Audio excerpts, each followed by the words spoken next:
أعوذ بالله من الشيطان الرجيم بسم الله الرحمن الرحيم يا أيها الذين آمنوا لا تقدموا بين يدي الله ورسوله واتقوا الله إن الله سميع عليم. O you believe, do not advance before Allah and His Messenger, and fear Allah. Verily, Allah is all-hearing, all-knowing. This ayah teaches us that we must always prioritize the commands of Allah and His Messenger ﷺ over our own opinions. When faced with a challenging situation, we must pause and reflect on what Allah and His Prophet would want us to do. If someone wrongs us, our initial reaction might be anger or retaliation. However, the teachings of the Prophet are to forgive and seek peace. So even when it feels difficult, we are reminded by this ayah to not act based on our personal emotions, but to choose the path of forgiveness as Allah commands us in the Qur'an. By doing this, we are submitting our actions to Allah's wisdom rather than our own impulses. Moreover, when making decisions, we often seek advice from family, friends, or social media. But as Muslims, we should first turn to the Qur'an and Hadith. For instance, if you are unsure about a matter like whether to engage in a business or not, this ayah encourages us to check if it's aligned with Islamic principles. Does it involve honesty, fairness, and respect for others?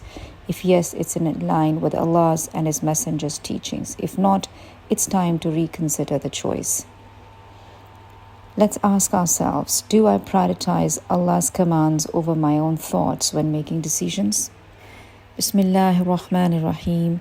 يا أيها الذين آمنوا لا ترفعوا أصواتكم فوق صوت النبي ولا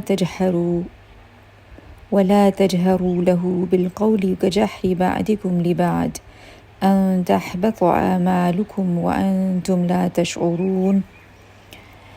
O you who believe, do not raise your voices above the voice of the Prophet, and when speaking to him, do not speak aloud as you speak aloud to one another, lest all your deeds are reduced to nothing without your even realizing it.